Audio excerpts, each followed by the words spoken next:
Bonjour, voici en vidéo comment volumériser de pics pyramidaux. Donc on commence par le volume lui-même. Donc on va récupérer euh, ben, une des lettres 3D que j'ai- de- je vous avais montré comment faire. Et donc on va partir ça, c'est pour faire ce qu'on veut faire, c'est il nous faut un plat. C'est en fait, on part d'un plat, c'est-à-dire une surface, celle-là. Donc, j'appuie sur X pour avoir l'axe des X aligné. Je sélectionne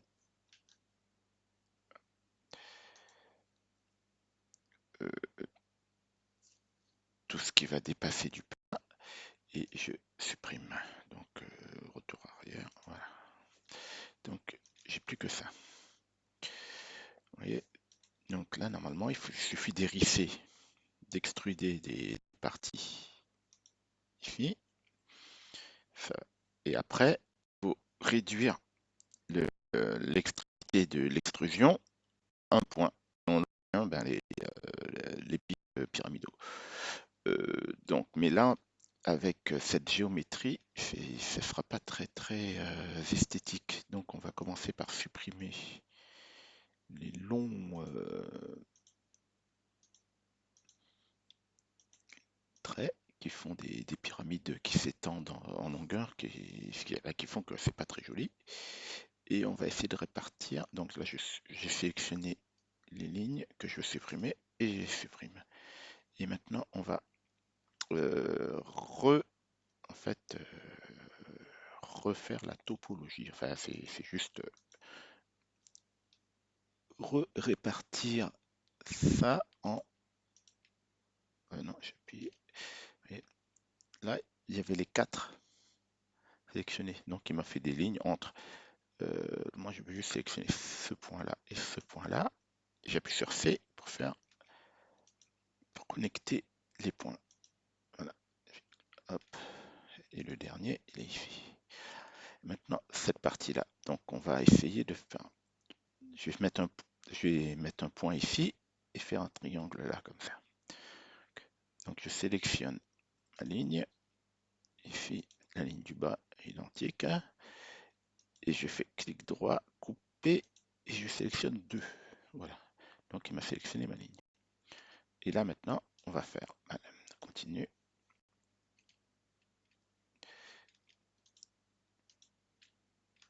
Voilà. Là, on a ça comme il faut. Et maintenant, on va faire pareil ici. Et maintenant, ça, on va faire ça en 2 et ça en 3. Ça en coupant 2. Donc, couper 2. Voilà. Et ça, couper 3. Et là, hop.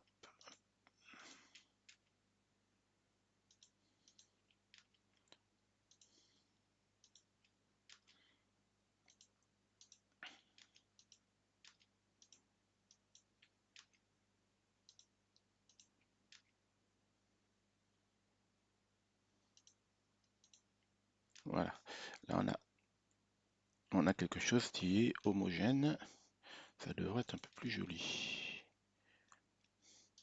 Bon. Maintenant, on fait des sélections contiguës. Et là, vous allez comprendre. Non, c'est que je veux faire. Voilà. Là, on a des sélections de façon à ce que les différents triangles, enfin, ou ça peut être autre chose que les triangles, les différents polygones ne se touchent que par des points. Sinon, ça ne fonctionnera pas. Et on a 2 étapes à faire. La première étape, c'est une extrusion. Donc, sur le normal, mais on peut varier, hein, c'est selon l'effet qu'on veut obtenir. Mais, donc, et là, on dit la hauteur de l'extrusion. Voilà, donc on obtient quelque chose comme ça. Et maintenant, pour obtenir exactement ce qu'on veut, il faut réduire la surface final en fait, l'exclusion à un point. Donc, mis à l'échelle uniforme, j'appuie sur tabulation, je tape 0%, voilà. Et on obtient, ça ressemble à ce qu'on veut. Voilà. Et maintenant, on continue. On sélectionne l'autre partie. Donc là, on a de la chance, ça se fait en 2 fois, mais parfois il faut plus de fois, quoi. 3, peut-être 4 fois, parce qu'il y a des parties qui seraient où des lignes se toucheraient. Bon, mais bon. Donc là, hop, on fait extruder normal. Je fais 20, mais je pourrais faire autre chose, hein. Ça pourrait varier. Et là, mais j'ai l'échelle uniforme, là par contre, c'est toujours 0% ici. Voilà, on obtient ça. On obtient un volume comme ça. On va essayer de toujours faire ici 82 polygones 160. On va essayer de voir si on peut nettoyer. Et là, hop, on a nettoyé, ce qui fait qu'il y avait sûrement des doublons au niveau du point final. Et là, on en a quand même supprimé 20. Voilà. Maintenant, euh, le volume est fait. Bon, on va l'appeler autrement. On va l'appeler diamanté. Voilà. Et on va le préparer au dépliage. Enfin là, ça dépend de ce que vous utilisez pour faire le dépliage, quoi. Moi, avec mon outil, je prépare en coloriant. Et, donc, on va commencer par supprimer ce qu'il y avait avant. Donc, quand on supprime, avant de supprimer en fait un matériel qui est utilisé, il vaut mieux changer, assigner de façon à ce que le matériel ne soit plus utilisé. Et après, on peut supprimer sans causer de problème. Voilà, là, on supprime, on sélectionne tout et on passe en blanc. Voilà. Et maintenant, on peut sélectionner. Là, on a le fond. Et ça, c'est ben, le milieu. Et on va les mettre d'une couleur, mettons marron. Et maintenant, on n'a plus qu'à se soucier des différents pics. Mettons, on va les mettre comme ce qu'on avait fait.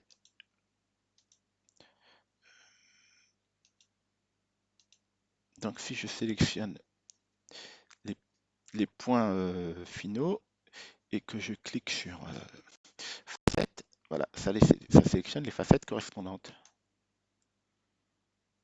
Donc là, on va pas mettre tout ça en bleu. Voilà. Et là, on va sélectionner une de l'autre.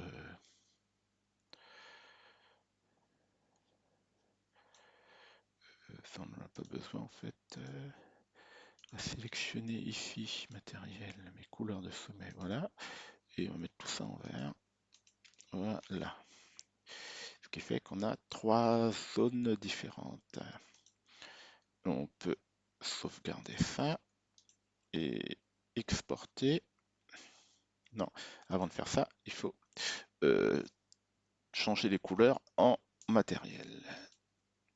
Donc on sélectionne, on se met en mode par corps, on fait clic droit, propriété de sommet, couleur en matériaux, et là on regarde, on a nos matériaux. Ok, on sauve, on peut exporter. Exporter, ben ouais, j'ai mis 5 ici, ben c'est là, ce sera un peu plus grand que les lettres 3D que je vous ai fait faire. Voilà, donc diamanté, ok. Voilà, donc là on a terminé avec ici. Et la dernière partie, c'est faire le dépliage. Ben, on lance, on fait un nouveau dépliage, on choisit le fichier. Voilà, on a les différents triangles.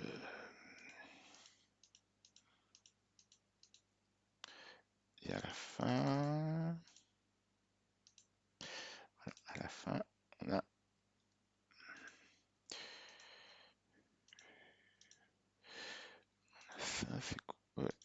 ça c'est le fond en fait, et le milieu.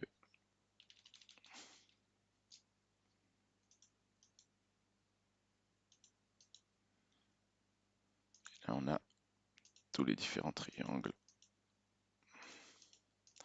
Bon, le plus simple c'est de les répartir sur la même page.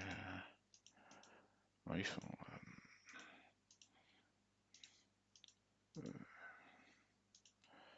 etc. etc.